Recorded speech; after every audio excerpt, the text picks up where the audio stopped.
Good morning. This is Tracy Halesbass, right on Four Corners on KSJE 90.9 FM.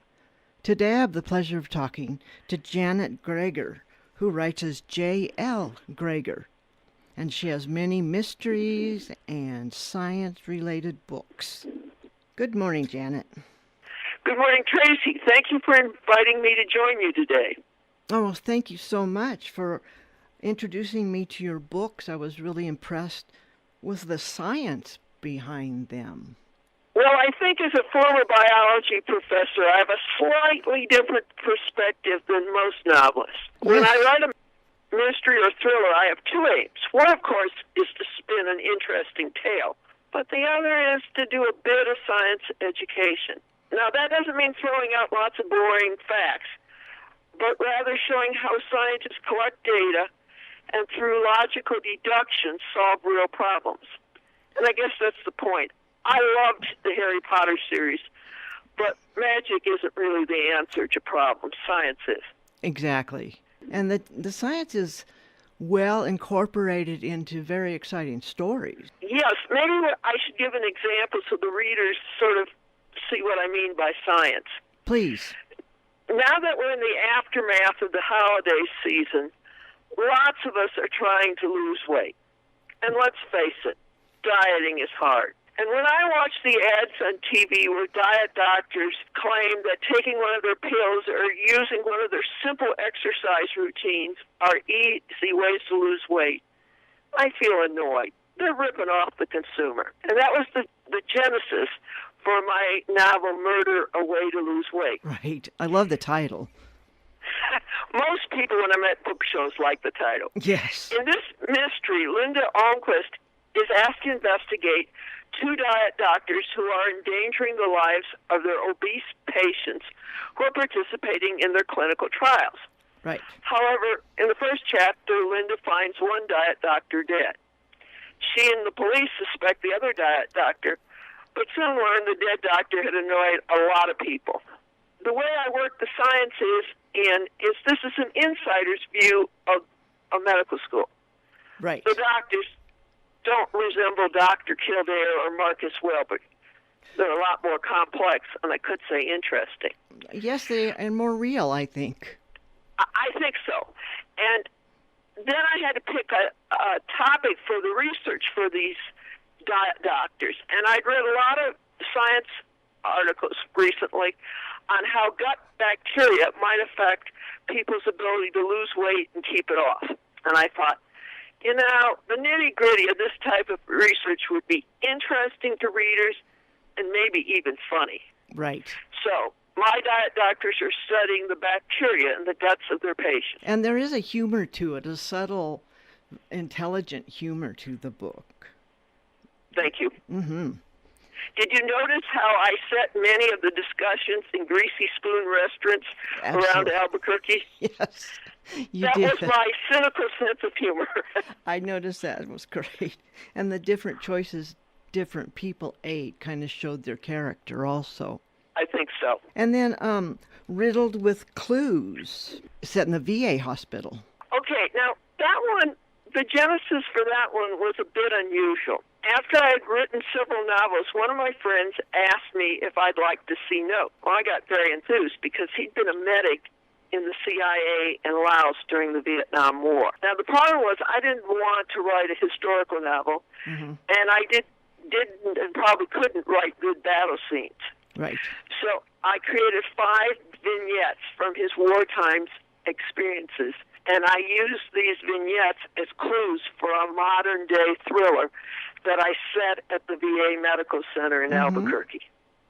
I really enjoyed that. Both your protagonists are strong women in both these books, and intelligent women, and they can take care of themselves. I think that also is maybe a little bit of my educator part coming through. Having been a professor at the University of Wisconsin-Madison, one of the things you see is how women need encouragement to be themselves and to speak up and depend on themselves, I guess. Right. I thought that was great. So You did use pet therapy yourself in the VA hospital in Albuquerque, right? Yes. One of the reasons I chose the VA Medical Center in Albuquerque was I really knew the facility because my dog is a Japanese chin, which means he's small and he's a fuzzy mass, okay? And we've done pet therapy there for 11 years. Most people think it's only one big hospital. There are over 100 buildings on that campus. And as you might guess, with a dog, I see a lot of odd areas around the place. Yes. The other thing is, Bug and I did for a while some pet therapy with homeless veterans who were in the psych wards and the rehab units, which got me into some really unusual buildings that I would guess 90% of the people who've been on the VA campus don't realize they're there. And in the process, we met really wonderful men, and to a lesser extent women. There just aren't that many older women veterans in these psych units, and they aren't Jack Nicholson types. You know, he makes them look like they're screaming memes. That's not it. They're smart, but they're in a world of their own.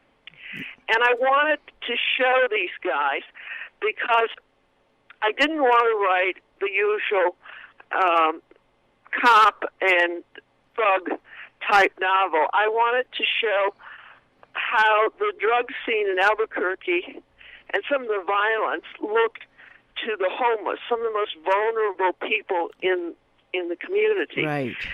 And so I could use these wonderful characters I met, and since I didn't know their names, it was, I wasn't giving away any secrets, but I wanted to show how interesting these men were. That was very informative. Now, Bug is a character in the book, and she's real. That Bug is real. Bug is real. The only character in the book that is exactly the way he really is Bug. Oh, she's great too. He's cuddly, but as I say, he's not shy. He's aloof at times. But he is great with patients. Yeah, I enjoyed reading about Bug's big part in the book. Would you like to read something for us? Sure. Great.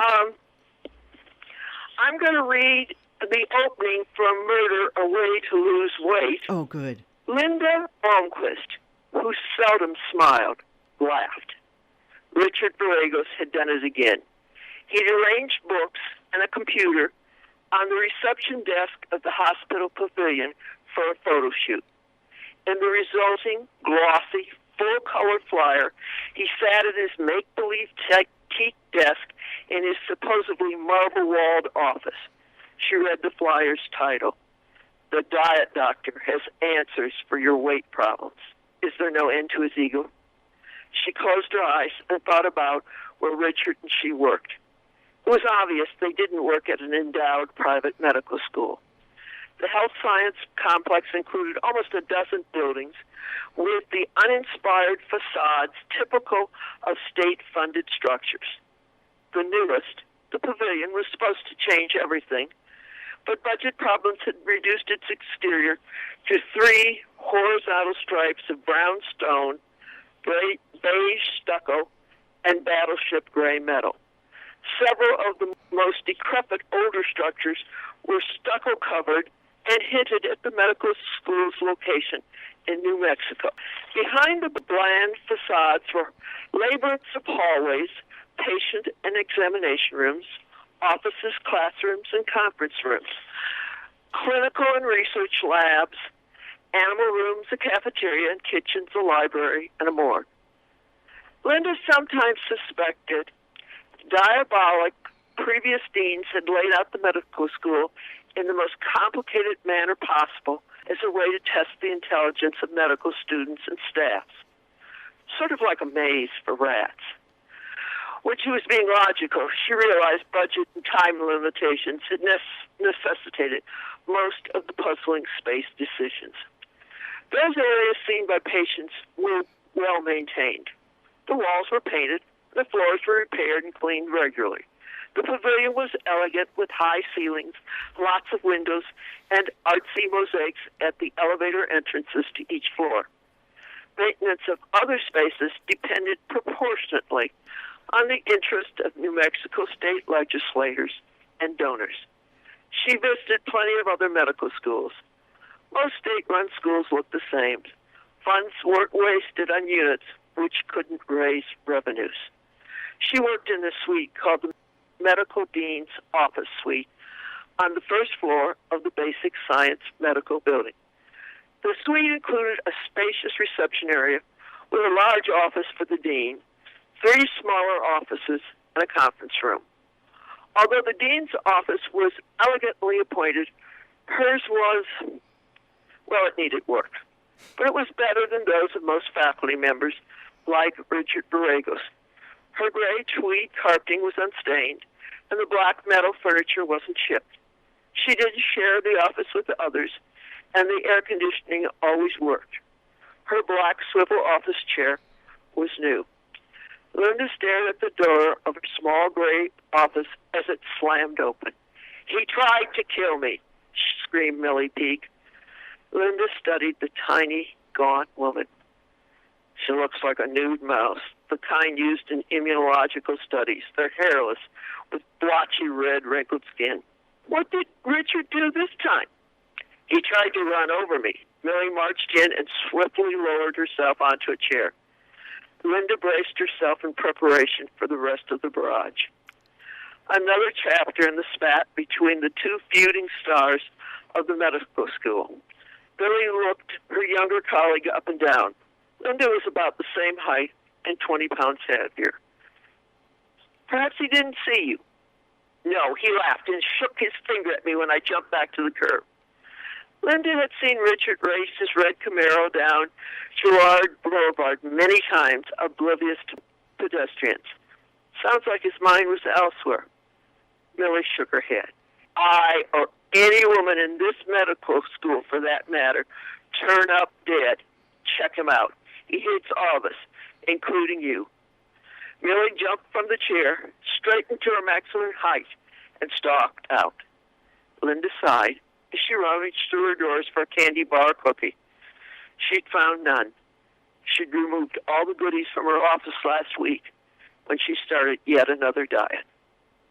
You can see I sort of make the location a character in the book. You do, definitely. Another thing about Linda, she's always running around in high heels. Well, that's because she's just gotten the job as an associate dean, and she's trying to look the part. I should say I was an associate dean in a medical school at one point in my career, and a woman really did come into my office and scream, "He's trying to kill me." Oh, just one more thing to deal with on that position. Yes. Wow. Yeah, it was very informative, and I mean, the story was built around the science of it, and I really enjoyed that. I also enjoyed Other People's Mothers, your collection of stories. Oh, good. Yes. That was, wanted to experiment in writing, and I wanted to do some stuff in first person and try out some things, which really, it's kind of hard to do in a full-length novel. So I looked around myself and looked at what I saw in people at church and in my neighborhood and came up with those 18 stories. Yeah, they're very clever and they're very real, and they're different than the mysteries. And you have other books you have on your shelf too, don't you? Yes, and in fact, I've got a new book that is just coming out. Now, it's called The Flu Is Coming. Oh. Now, the story behind this is sad. My first publisher, Billy Johnson of Oak Tree Press, died. Oh. She left no provisions for continuing her company. Oh, dear. So my first books went out of print. And this fall, I completely rewrote the first book and it's now available on Amazon as the flu is coming. Okay. And it's so new, I haven't even gotten the copies I ordered yet. Oh, we'll watch for So that. then, I call that new. Yes. In this novel, a new flu virus called the Philippine flu kills one half of the residents in an upscale community in New Mexico in 1 week. The state imposes a quarantine, which makes the rest of the residents in the community virtual prisoners in their homes. Mm-hmm. Sarah Almquist, as a medical epidemiologist and resident of the community, is asked to help the CDC look for ways to stop the flu. As she explores the medical records of her neighbors, she does find promising scientific clues, but unfortunately, she uncovers the criminal history of one of her neighbors, and thus ensues a great deal of excitement. Oh, it sounds like a great premise. It's scary Yes. because it shows how easy it is for a new flu virus to create a worldwide epidemic, just like the Great Flu of 1918, which Right. is sort of ironic. Mhm. We're 100 years later. And because it's so real, it also gives you a chance to look in perspective public health versus crime, and the relative death rates, and you start realizing, gee, our greatest enemy is, again, it may be ourselves or our viruses. Right. And you've won prizes for your books. Yes. The Murder, A Way to Lose Weight won in 2016. Mm-hmm. The Public Safety Writers Association Award for Best Novel of the Year. Oh. And in 2015, my novel Malignancy, which was set in Cuba, won the same award. Murder, A Way to Lose Weight has also been a finalist, and so was Riddled with Clues in the New Mexico-Arizona Book Awards.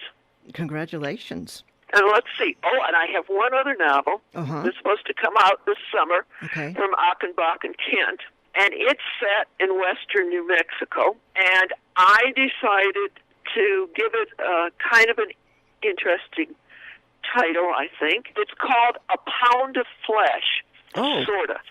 Wow. And it does refer to Merchant of Venice. The idea of a pound of flesh is a type of vengeance, but it ties in strongly to, like I said, western New Mexico.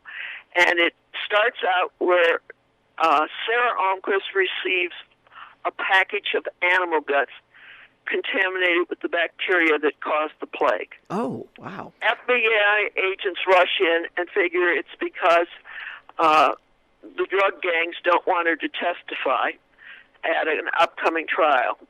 Mm-hmm. Sarah's scared, but she thinks the package could be a public health alert Ah. and not a threat.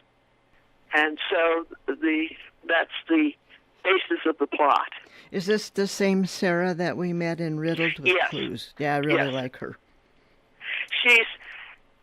I purposely made her an epidemiologist, Mhm. so she didn't need to work in a lab, but she understood lab data, and she was good at getting data from the computer and had the type of record that the FBI would find useful as a consultant. Mine aren't cozies in the sense No. that this is a dithering woman coming in. She's a respected professional. She is. She's a scientist and knows her stuff. That's called A Pound of Flesh. Sort of. We're introducing a bit of humor. I like it. Yes, well, there, like I said, there is a bit of humor, intelligent humor throughout these that I found very interesting, very well written. Are you Thank you. still working in the labs now? No. I retired early from the University of Wisconsin-Madison because I swore I wasn't going to shovel snow anymore. Teaching a class at 8:30 in the morning was not fun. No. And started writing novels. And that's what I've been doing the last 10 years. Did you write before that? Yes, but not fiction. Right. So what made you decide to start writing fiction? I realized there were several instances that I don't want to go into the details that happened to me, typical of women in science and harassment and all those things, where you could never get the truth out of what really happened, except maybe in fiction where you could disclaim that it was the truth. And so it just hit me that, gee, sometimes you can have all the facts but miss the truth or the real core point in nonfiction. But in fiction, by blurring the lines a bit, you can get at, quote, the real truth. It's really true. And so I thought that would be an interesting thing to do, and by incorporating some science, I could do a little science education. And I'll tell you a sort of funny story. The federal government, through NIH and National Science Foundation, spend millions of dollars trying to get women and minorities interested in science. Right. And it is a very hard thing to do. When I did a survey of students in biology who were thinking of going to grad school at Connecticut, the response I got shocked me and everyone. The person or character that influenced the most minorities and women to go to seek a master's or graduate study in science and pursue a science career was Abby on NCIS. Now, most scientists would say they hate that character because it's not realistic. She does everything, and work in the lab isn't as exciting as what she does, and she wouldn't, be able to get the answers instantly. Right. But what I realized was it didn't matter. In terms of making science appealing to women and minorities who didn't think they wanted a career in science or, were right. good enough at it, but just didn't think that had any potential. She was the thing. And my analysis was that there were too many science fiction scientists who were cold, white males right. who didn't care about anybody. And suddenly you have this woman who bounces in, cares about everybody to the point of ridiculousness, and is smart. And right.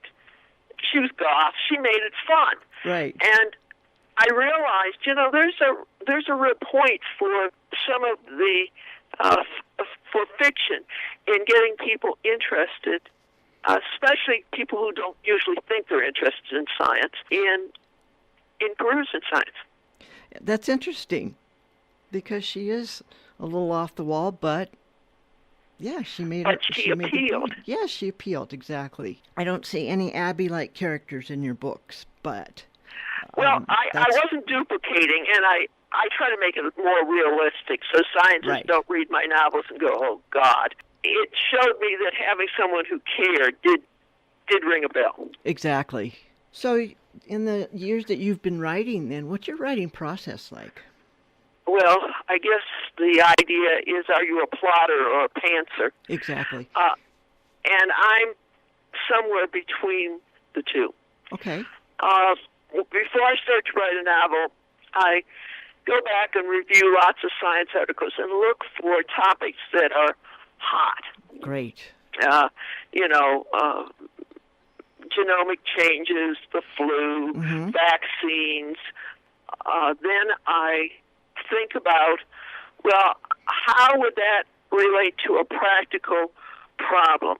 Like food safety is really what comes out in A Pound of Flesh, sort of. Okay. And I think, everybody is sort of interested in food safety and have heard horror stories about meat packing plants. Right. But, really don't know anything about them. And so once I've sort of got what I would call the theme for the book, then I write an outline that goes 2-3 pages, maybe up to 5 pages, where I put in certain scenes that I think would be particularly interesting. And then I start writing. After that, I'm more of a pantser. And then you sort of have a track to follow to get from one point to the other.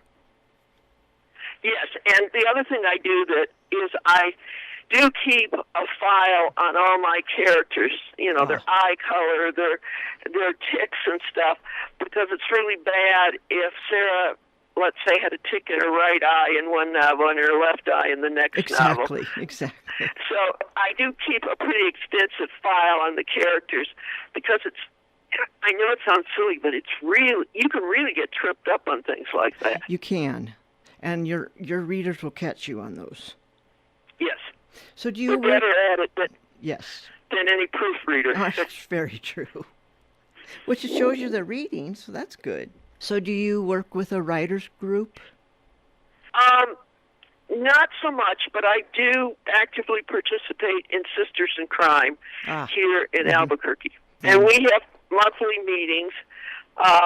One of the great things is we also go into facilities like we visited the FBI headquarters here in Albuquerque. We've gone to crime labs and listened to stuff. So when I'm talking about certain scenes, I've actually seen the situation and am portraying the location or the procedure as accurately as I can in a brief manner. That helps make the setting even that more real.